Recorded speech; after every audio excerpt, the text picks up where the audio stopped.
जी आजकल एक बहुत बड़ी समस्या से हम सब जूझ रहे हैं। परिवार टूट रहे हैं। तलाक पहले बहुत कम सुनने में आता था, आज घर घर में तलाक की और डिवोर्स की और डिससेटिस्फैक्शन, पति पत्नी का प्रेम जैसे खत्म सा हो गया है। धर्म के लक्षणों में एक लक्षण ह्री है, लज्जा। कि धर्म तब तक टिका रहेगा जब तुम्हारे अंदर शर्म है। जिस दिन ये गई तुम्हारा धर्म है। हमारा वे ऑफ लाइफ कैसा होना चाहिए, हमें राष्ट्र के प्रति, परिवार के प्रति, समाज के प्रति किस प्रकार का समर्पण भाव होना चाहिए। ये अच्छी बात है कि अभी हमारे देश के प्रधानमंत्री ने जगह जगह पर बहुत ऊंचे ऊंचे झंडे लगवाए। हर घर तिरंगा, हर घर तिरंगा, एक हर अभियान घर चलाया। तिरंगा अभियान चलाया। उसका मतलब ये है कि देशभक्ति की भावना बढ़े, इसकी आवश्यकता है। संस्कृति के लिए भी उसी तरह से अभियान चलाने की आवश्यकता है। मायाश्री, जीवन में सही फैसला नहीं कर पाते हम लोग कई बार सोचते हैं कि फैसला हमारा ठीक होगा, लेकिन अक्सर हम गलत फैसले कर जाते हैं। रतन टाटा बोलते थे कि मैं निर्णय लेता हूँ पहले, बाद में उसको सही सिद्ध करता हूँ और उसके ऊपर ताकत लगाता हूँ। पहले तो डिसीजन लेना चाहिए, डिसीजन लेने वाले बने। नमस्कार दोस्तों, एक अच्छा सुखमय जीवन जीने के लिए जो हमारी मूलभूत आवश्यकताएं होती हैं वो सब हमारे पास हैं, लेकिन तो भी क्यों परेशान हैं, क्यों स्ट्रेस में हैं, क्यों तनाव में हैं, क्यों भाग दौड़ में लगे हुए हैं। कुछ तो कारण है। उन कारणों को जानते हैं पूज्य सुधांशु जी महाराज से। महाराज जी, आपका स्वागत है।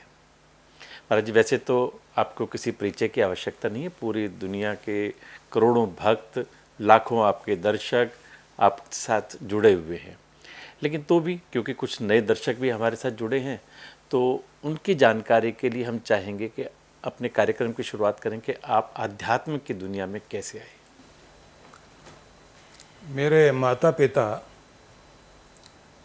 जिस तरह से मुझे बचपन से धार्मिक गतिविधियों में भाग लेने के लिए प्रेरित करते रहे, और सवेरे हमारा प्रभात वंदन से जागरण होता था, मंत्र पाठ करते थे, और रात्रि में संतों की, महान पुरुषों की, रामायण की और महाभारत की, भगवान कृष्ण की बहुत सारी गाथाएं, कथाएं, कहानियाँ, यही हमारा मनोरंजन होता था।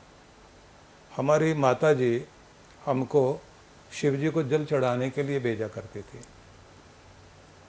पिताजी थोड़े अलग विचारों के थे, वो वैदिक धर्मी थे। माँ जो है वो कट्टर सनातनी थी। दोनों का प्रभाव जीवन में चलता रहा। पिताजी की भावना ये थी कि हमारा पहला बेटा धर्म के लिए अर्पित होना चाहिए। तो उन्होंने कहा कि ये हमारी परंपरा रही है कि पहली संतान, चाहे वो बेटा है या बेटी है, धर्म के लिए अर्पित होनी चाहिए। तो संस्कार देते रहे। उसका परिणाम ये हुआ कि मन में कुछ पीछे की भावना भी थी। वो संस्कार मेरे दो और भाइयों को भी दिए गए, लेकिन वो समर्पित नहीं हुए, पर मैं समर्पित हुआ। तो उनके संस्कारों का प्रभाव था। दूसरा, खेल खेल में नाटक करते हुए भी, बच्चों के साथ खेलते हुए भी हम लोग जो है अपने आप को कभी विदुर बना लें, कभी अपने आप को चाणक्य बना लें कि हम चाणक्य हैं। कभी हमको लगे हम कृष्ण बन कर के संधि का प्रस्ताव लेकर गए हैं। कहीं हम जो है रथ पर खड़े होकर के कह रहे हैं अर्जुन की तरह से कि दुष्टों का दलन होना चाहिए और दुनिया में श्रेष्ठ लोग एक झंडे के नीचे आने चाहिए। ये सब हम सत्संगों में सुना करते थे, तो उसी को दोहराते थे। तो ये सब खेल चलते रहने का परिणाम ये हुआ कि हमारे जीवन में भक्ति की धारा जागृत हुई। और समय के साथ में जब हम लोग 10-12 वर्ष के थे, तो उस समय में विजेंद्र मुनि एक बहुत बड़े साधक और तपस्वी व्यक्ति थे। उन्होंने हमारे पिताजी से कहा कि मैं इस बालक को अपने साथ ले जाना चाहता हूँ। तो जंगल में एक नदी के किनारे नहर थी, नहर के किनारे गुरुकुल था उनका, वहाँ लेकर के वो गए। हम 5 बच्चे थे। तो मैं देखता था कि वो सवेरे 3 बजे इतनी भयंकर सर्दी में भी उनके शरीर पर सिर्फ एक कॉपिन होता था और वो ध्यान लगाकर बैठे होते थे, और बड़ा अद्भुत तेज था उनके चेहरे पर। उनके कारण थोड़े ध्यान के प्रति रुचि जागृत हुई। मैं वहाँ ज़्यादा समय नहीं रह पाया क्योंकि सारे बच्चे भाग गए थे। वो जो भोजन कराते थे तो उबली हुई सब्जियाँ देते थे क्योंकि योगी व्यक्ति थे। तो सारे बच्चे भाग गए तो फिर मुझे भी वापस आना पड़ा, लेकिन वो संस्कार काम करते रहे। और फिर एक समय आया जब हम लोग जो है पूरी तरह से गुरुकुल में पढ़ने के लिए गए। तब हमारे पिताजी ने हमसे एक बात कही थी कि गुरुकुल में अगर तुम्हारी रुचि है जाने की तो फिर जाओ, और अगर रुचि नहीं है तो मैं ज़बरदस्ती नहीं करूँगा। तब मेरी आयु 15 वर्ष की थी। तो हमने कहा हम जाना चाहते हैं। तो उन्होंने कहा 3 महीने बाद जाओगे, उससे पहले तैयारी करो। तैयारी ये है कि पीछे मुड़ के नहीं देखोगे। मतलब जिस दिन तुम जाओगे घर के लोग रो रहे होंगे, बहनें रोएंगी और रिश्तेदार रोएंगे, तुमने तैयारी करनी है कि पीछे मुड़ के नहीं देखना। कर पाओगे? 3 महीने अभ्यास किया। 3 महीने अभ्यास करने के बाद वो मेरे से बोलते थे कि याद करो कि जैसे तुम जा रहे हो गांव में, जहाँ खेलते रहे, तुम्हारा अपना बाग, तुम्हारे खेत, तुम्हारा घर, तुम्हारे अपने लोग, मामा मामी, नाना नानी, भाई, चाचा चाची, सारे और अन्य लोग सब छोड़ने के लिए जाएंगे। तो उस समय तुम पीछे मुड़ के नहीं देखोगे, और अगर पीछे मुड़ के देख लिया तो फिर पीछे रह जाओगे। तैयारी करो। तो 3 महीने लगे हमको। 3 महीने के बाद फिर वो दिन आया और हमें वीरों की कहानियाँ सुनाई जाती थी। वीर बालक रोया नहीं करते, उनकी आंख में आंसू नहीं आते। मर्द है तो मर्द होने का मतलब ये नहीं है कि तुम्हारे आंख में आंसू आए तो कमज़ोर इंसान की निशानी होती। इस तरह की चर्चा करते करते तैयार किया। हम अपने को वीर अभिमन्यु समझ रहे थे, छत्रपति शिवाजी समझ रहे थे। तो ऐसा समझ के हम अकड़ के चल पड़े उस दिन। लेकिन जब जो है वो बहनें साथ में थी, उन्होंने बोलना शुरू किया, भाई लौट के आएगा क्या? तो थोड़े भावुक होने लगे हम लोग। पिताजी पीछे थे, उन्होंने कंधे पे हाथ मारा, पीछे मुड़ के देखना है तो पीछे रह जाओगे।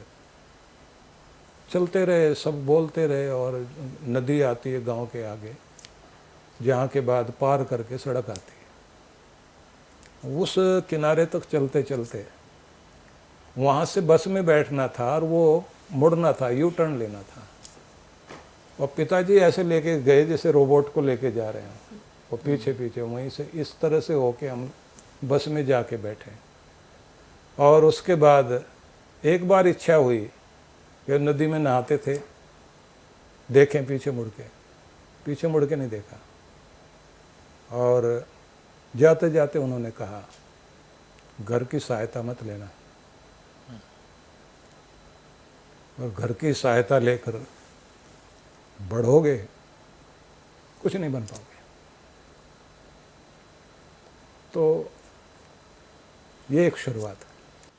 बहुत अच्छी शुरुआत रही। कंचन से आप मेरी सहयोगी हैं, और शुरू में कार्यक्रम प्रारंभ करने से पहले हम यही चर्चा कर रहे थे कि महाराज जी का जीवन कितना सादगी वाला है और कितना इंस्पायरिंग और मोटिवेटिंग है कि आपके जीवन को देख कर के लगता ही नहीं कि इतने बड़े संत हैं जिनके करोड़ों की संख्या में फॉलोअर्स हैं। बिल्कुल। लेकिन महाराज श्री, आपने बताया कि आप कितने ज़्यादा मतलब अपनी चीज़ों पर अड़े रहे। आपसे कहा गया कि पीछे पलटकर मत देखना, तो आपने पीछे पलटकर नहीं देखा।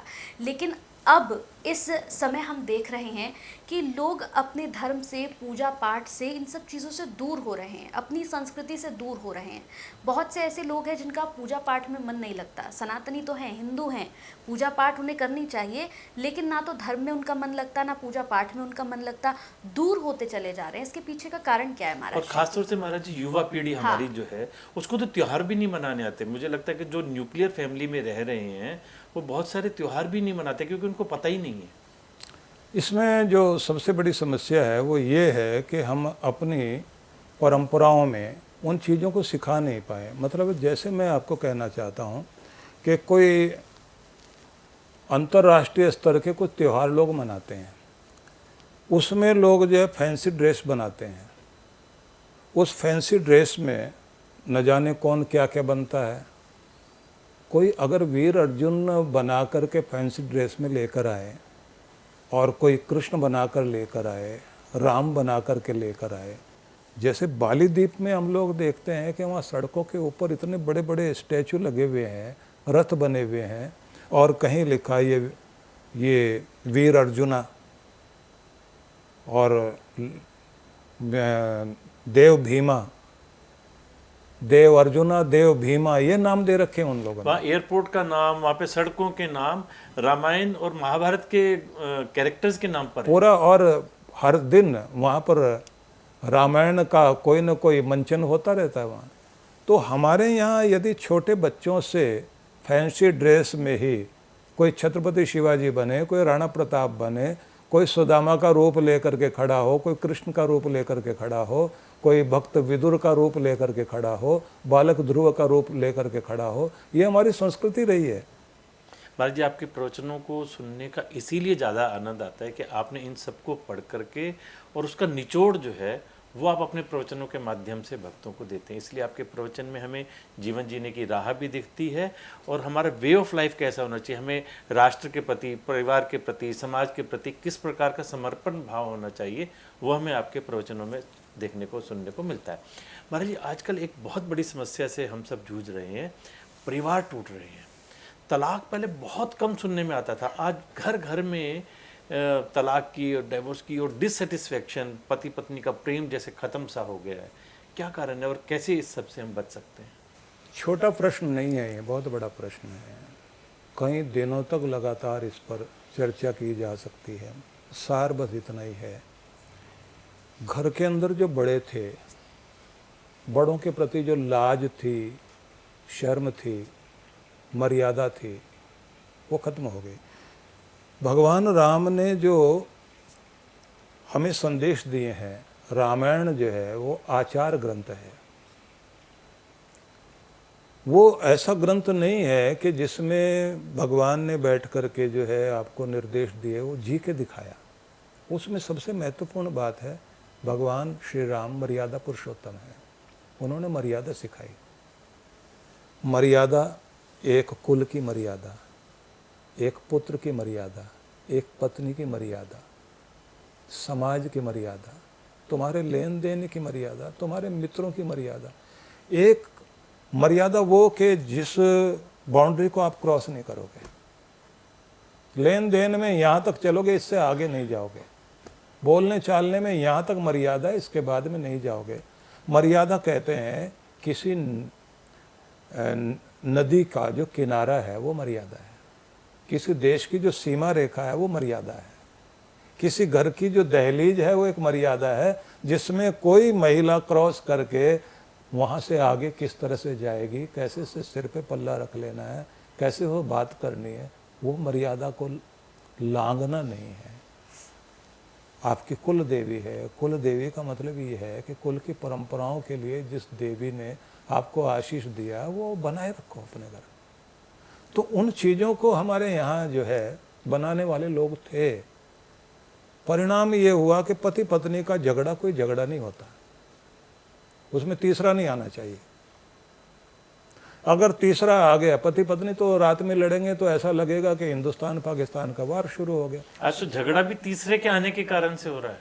तीसरा ही तो बढ़ाता है। और सवेरे जब उठ के देखते हैं, कोई देखे उनको तो दोनों नाश्ता कर रहे हैं बैठे हुए।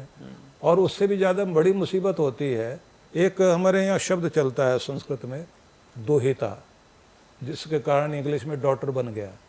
तो लिखा गया है कि दुहिता कौन, दूरे हिता इति, जो शादी हो लेकिन इतनी दूरी पर हो कि रोज घर में आकर के किसी भी बात से नाराज होकर घर में ना आके बैठ जाए।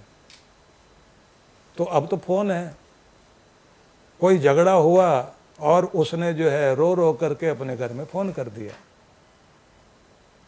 उसने वो फोन नहीं किया कि उसके बाद उसने सॉरी भी बोल दिया है। उधर से माँ की तरफ से अब तो घबराना नहीं है, अटैच ही तैयार रख अपनी, हम किसी से कम नहीं हैं, उनका दिया नहीं खाते, अगर वो हमारी इज्जत नहीं करते हम भी नहीं करेंगे, उठ के आ जाओ इधर। ये गड़बड़ है। इसलिए एडजस्ट करने के लिए जो मौका मिलता था और घर में जो बड़े बुजुर्ग लोग होते थे समझा देते थे, उसकी कमी हो गई है। मर्यादाओं को बताने वाले लोग नहीं रहे। ब्याह शादी में जो संस्कार देने का समय होता है, जिस समय विवाह होता है, वो ऐसे समय में होता है कि उस समय में जो है लोग सुनते ही नहीं। नाचने गाने में, बैंड बाजे में, अब तो लड़का लड़की नाच रहे हैं खड़े होकर के। हाथ में गिलास और मुंह में सिगरेट लेकर के नाचते हैं महाराज जी, लड़का लड़की, दूल्हा दुल्हन भी। तो इसलिए वो जो मर्यादा राम जी ने दी थी उसकी जरूरत है। धर्म के लक्षणों में एक लक्षण ह्री है, लज्जा, कि धर्म तब तक टिका रहेगा जब तुम्हारे अंदर शर्म है। जिस दिन ये गई तुम्हारा धर्म गया। इसलिए उन चीजों को लाना पड़ेगा। और अब यूरोप अमेरिका हमारी संस्कृति को अपनाने को तैयार है, हम लोग उनका जूठन खाने को तैयार बैठे हुए हैं। कारण उसका यही है कि जो परोसने वाले लोग हैं वो जो रात दिन हमें सिखा रहे हैं। मैं 1 घंटा अगर कथा करके सत्संग करके जाऊं तो 23 घंटा जो लोग दूसरा सत्संग कर रहे सब हैं पानी। उसको जो है वो 1 सेकंड में मिटा देते हैं। इसलिए आवश्यकता इस बात की है कि इधर अच्छे लोगों को अपनी शक्ति के साथ में काम करना चाहिए। महाराज श्री, अब अगर हम देखें तो जीवन जीने के लिए एक मनुष्य को जो कुछ चाहिए होता है वो सब कुछ एक मनुष्य के पास होता है। खाने को खाना है, रहने को एक मकान है, वो ऑफिस भी जा रहा है, पैसा भी उसके पास है। लेकिन इन सब के बावजूद भी हमने देखा है कि मनुष्य फिर भी परेशान है। मतलब एक सेटिस्फैक्शन जो होता है वो उसके अंदर नहीं है। अगर नौकरी मिल गई है तो अब उसे है कि नहीं, इससे भी अच्छी चाहिए, पैसा है तो इससे भी ज़्यादा चाहिए। ये सब खत्म कब होगा? क्योंकि हम तो देख रहे हैं कि महत्वाकांक्षाएं जो हैं वो लगातार बढ़ती ही जा रही हैं लोगों की। अलेक्जेंडर अरिस्टोटल से संदेश लेने के लिए गए। उन्होंने 5 सूत्र दिए। उनमें एक सूत्र ये था कि सिकंदर, अगर सिकंदर बने रहना चाहते हो, महान बने रहना चाहते हो, तो आज की उपलब्धियों पर संतोष करना, खुश होना, आनंद मनाना, लेकिन आगे बढ़ने का जितना भी रास्ता दिखाई दे उसे कभी छोड़ना नहीं।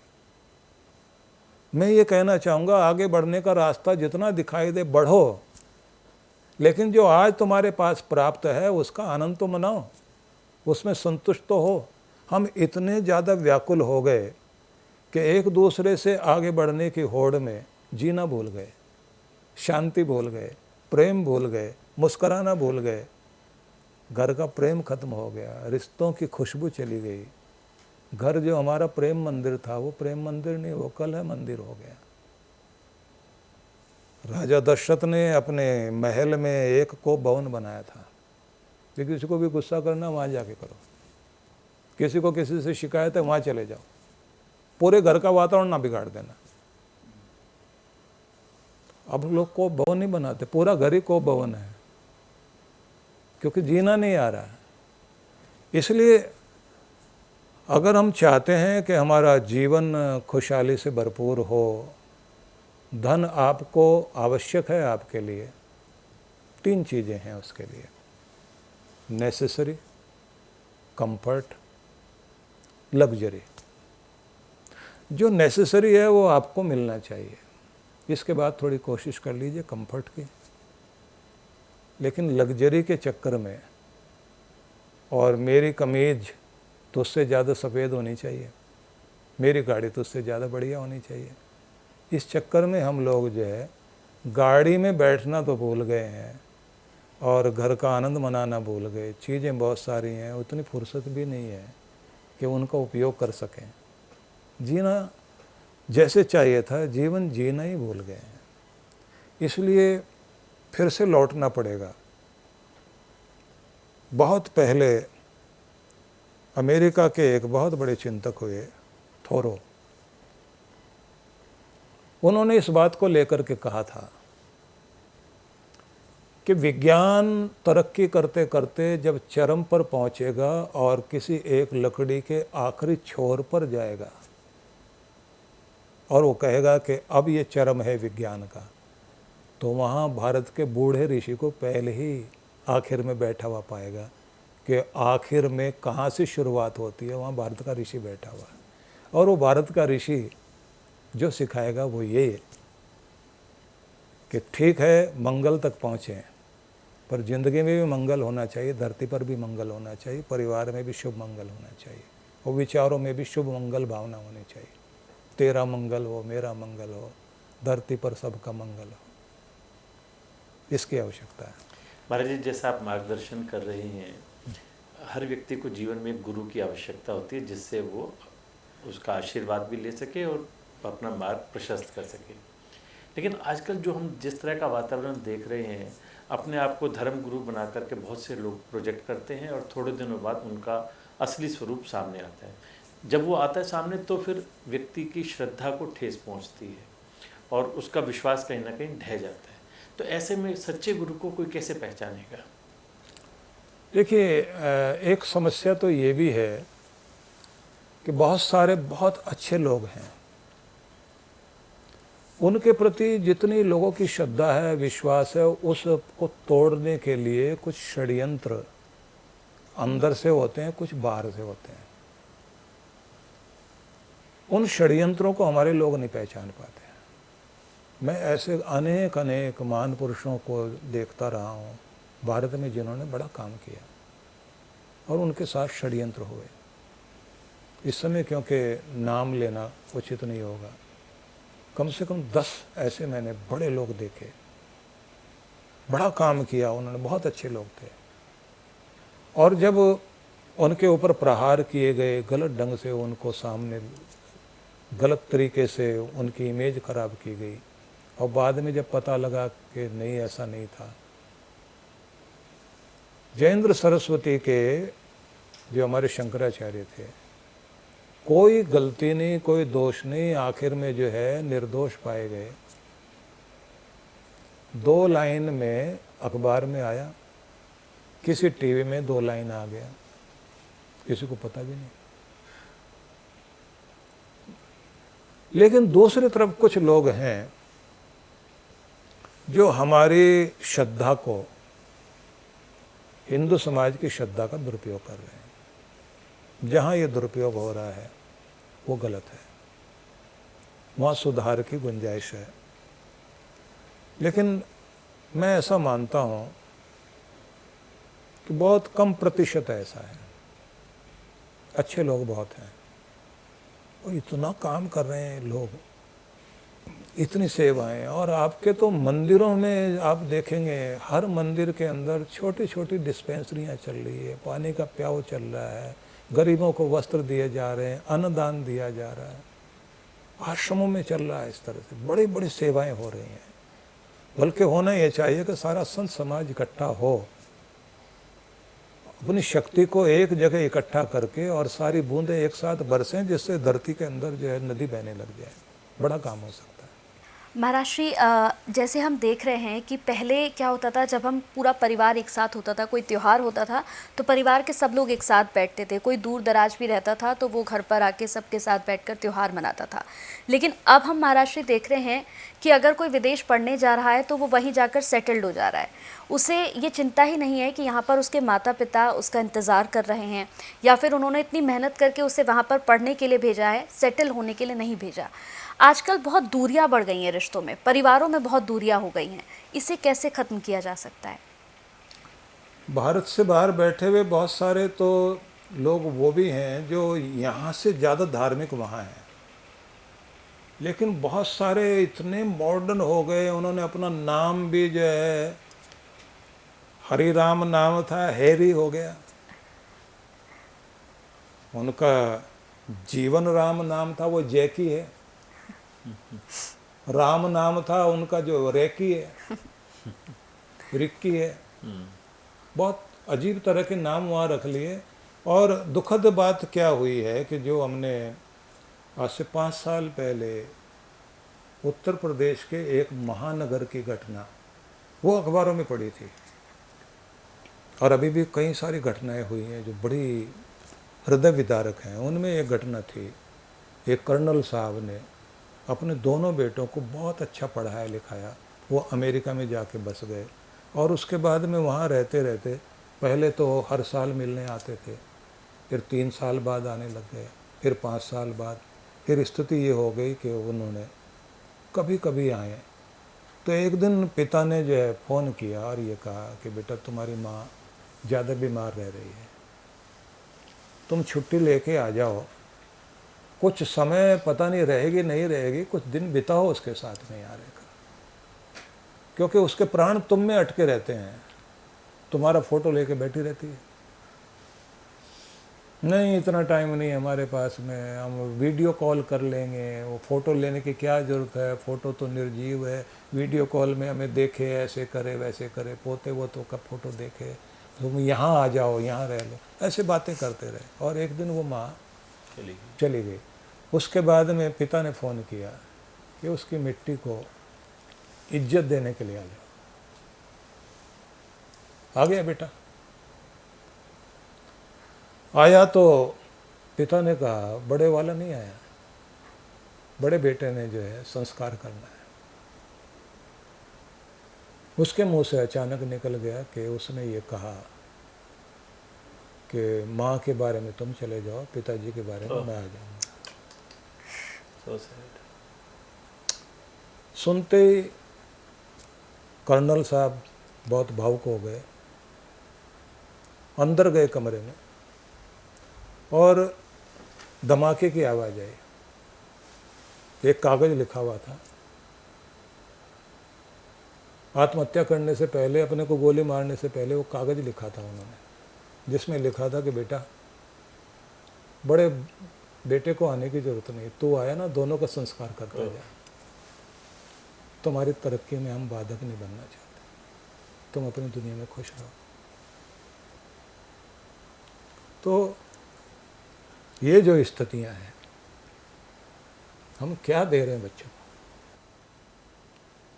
हमने जैसे पढ़ा लिया, बच्चों को बाहर भेज दिया, माँ बाप से दूर हो गए, वहाँ गाना सुनते हैं, चिट्ठी आई है चिट्ठी आई है, मैं वतन की चिट्ठी आई है, वतन की मिट्टी आई है, वो गाना सुनते हैं सब लोग। मैं विदेशों में जाता हूँ, 11 देशों में हमारी भी ब्रांचेज हैं, ये गाना सुन के भावुक होते हैं, लेकिन लौटते नहीं हैं। तो इसलिए बड़ी आवश्यकता है। ठीक महाराज जी, हल क्या क्या इसका मतलब विदेशों में पढ़ना या विदेशों में काम करना बंद कर दें? आप देखो अभी अमेरिका, नहीं, वो हल बता रहा हूँ मैं, वो हल बता रहा हूँ। हाँ जी, स्कूलों का ढंग बदलना पड़ेगा, मॉडर्न टाइप के गुरुकुल बनने चाहिए। मॉडर्न गुरुकुल वो होने चाहिए जिसमें कॉन्वेंट कल्चर की तरह से ही आधुनिकतम शिक्षा हो, लेकिन भारतीय संस्कार हो। वो विदेश में भी जाएगा, वहाँ मधुरता घोल के आएगा, वो अपने माँ बाप के साथ में यहाँ भी रहेगा वहाँ भी रहेगा, उसकी कोशिश रहेगी कि मैं अपनी मिट्टी से और अपनी संस्कृति से दूर ना रहूँ। हमने जिन तरह के स्कूलों में भेज दिया, वहाँ उनको जो है अच्छी एजुकेशन मिल गई, मॉरल एजुकेशन नहीं मिली। फैमिली कल्चरल वैल्यूज खत्म हो गई और मेटेरियलिस्टिक बना दिया हमने। जो कुछ बना दिया गया उसमें बस वो इंसान और माँ बाप का बेटा और वो जो है अच्छा पति होने के काबिल नहीं रह गया। वो सिर्फ एक रोबोट है, पैसा कमाने के लिए दौड़ रहा है, उसको लगता है खुशी इसी में है। इसलिए मैं ये कहूँगा कि हमारे जो आज के स्कूल कॉलेज हैं उनमें थोड़ा गुरुकुल वाली परंपरा जोड़ दी जाए, हमारे हॉस्टल उस तरह के बना दिए जाएं, खान पान बहुत बढ़िया हो, एक्सरसाइज करें, फिटनेस का ध्यान रखें, अपनी वैल्यूज को समझें, अपने देश के प्रति प्रेम जागे, अपने माता पिता के प्रति प्रेम जागे, इंसानियत के प्रति प्रेम जागे। वो जो भी कुछ बने बहुत अच्छा बने, उसके लिए काम करने की आवश्यकता है। और अभी कुछ लोग इस पर काम करने भी लगे हैं, मेरी भी रुचि है कि मैं इसमें काम करूँगा, क्योंकि इतने सारे और संस्थान हमने खड़े किए हैं, इस पर भी इच्छा है कि हम लोग काम करें। बिल्कुल महाराज जी, सोशल मीडिया का ज़माना है, सोशल मीडिया पर बहुत सारी चीज़ें अलग अलग तरह से चल रही है। जब हम भी रील्स स्क्रॉल करते हैं तो बहुत तरह की रील्स आती हैं, लेकिन अब जो है एक चीज़ का बहुत ज़्यादा चलन चल रहा है कि हमारे सनातनी ही लोग जो हिंदू हैं, वही कुछ लोग ऐसे हैं जो ये कह रहे हैं कि ईश्वर जो है वो नहीं है, परमात्मा जो है वो नहीं है। सोशल मीडिया पर बहुत सारी रील्स ऐसी वायरल हो रही हैं जिसमें कहा जाता है कि भगवान की पूजा क्यों करते हो जिसे आप जानते नहीं, जिसे आपने कभी देखा नहीं, वो आपकी इमेजिनेशन है, ये तो सब कुछ मैन मेड है, आप क्यों इन सब की पूजा कर रहे हो? अगर आपको किसी की पूजा करनी है तो आप खुद की पूजा करो। इस तरह का चलन है, तो इससे तो हमारा युवा और भ्रमित हो रहा है। इस तरह की विचारधारा तो पहले भी थी। चारवाक दर्शन ऐसा ही दर्शन था। नास्तिक दर्शन जो फिलॉसफी हमारी मानी जाती है, हमारे जो है षड दर्शनों में वो चीज़ नहीं है, लेकिन उनको हमारी फिलॉसफी में नहीं गिना गया। लेकिन चारवाक दर्शन एक ऐसा रहा है जिसमें जो है नकारा गया कि ईश्वर है ही नहीं, और कुछ लोगों की मान्यताएं ऐसी रही हैं। लेकिन इस तरह के जो प्रचार करने वाले लोग हैं, उससे कोई लोग भ्रमित नहीं होंगे। दुनिया में 300 तरह के मत पंथ संप्रदाय हैं। सारी दुनिया के जितने भी मत पंथ हैं, सब में प्रार्थनाएं हैं। प्रार्थना ज़्यादातर लोग करने वाले लोग हैं, अपने अपने तरीके से प्रार्थना करते हैं।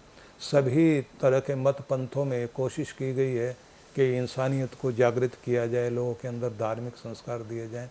यहूदियों का जो तालमुद है उसको आप पढ़ें तो वहाँ कहा है कि यहोवा को, उस मालिक को क्या पसंद है।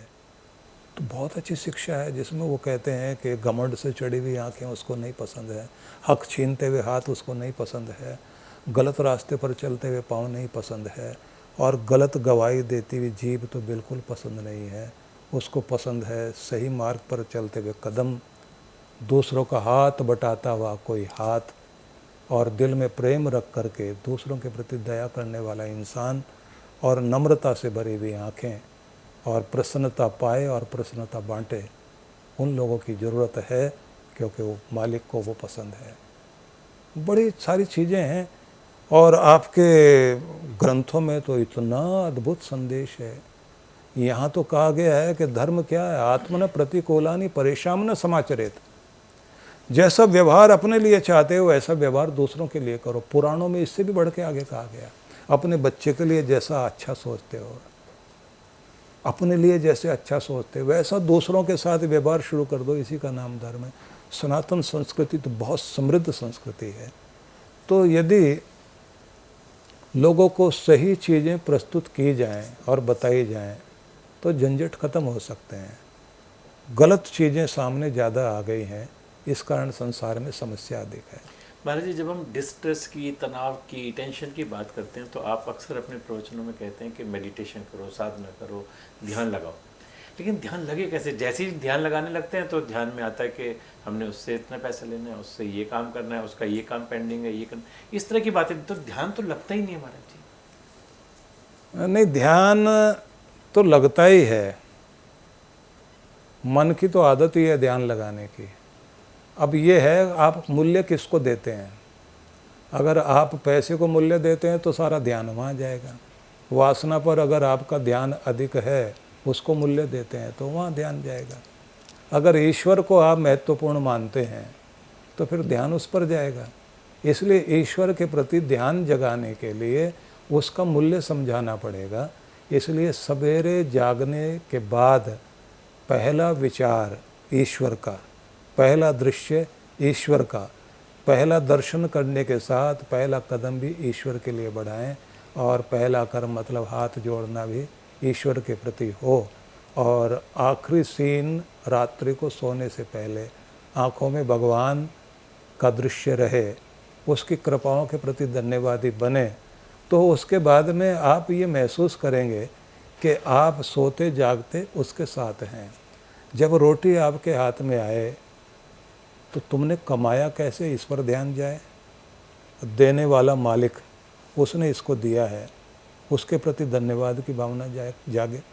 और जहाँ आप काम करते हैं अपनी कर्म भूमि में, उस कुर्सी पर बैठने से पहले एक बार उसे याद करो जिसने इस कुर्सी पर बैठाया तुम्हें। स्थितियाँ बदल जाएंगी, ध्यान लगना शुरू होगा। दूसरा यह है कि हम लोगों की भी तो ज़रूरत है ना कहीं हम लोगों के पास आए, हम लोग आपको सिखाएंगे कैसे बैठना है, कैसे जुड़ना है, कैसे उस मालिक को पुकारना है।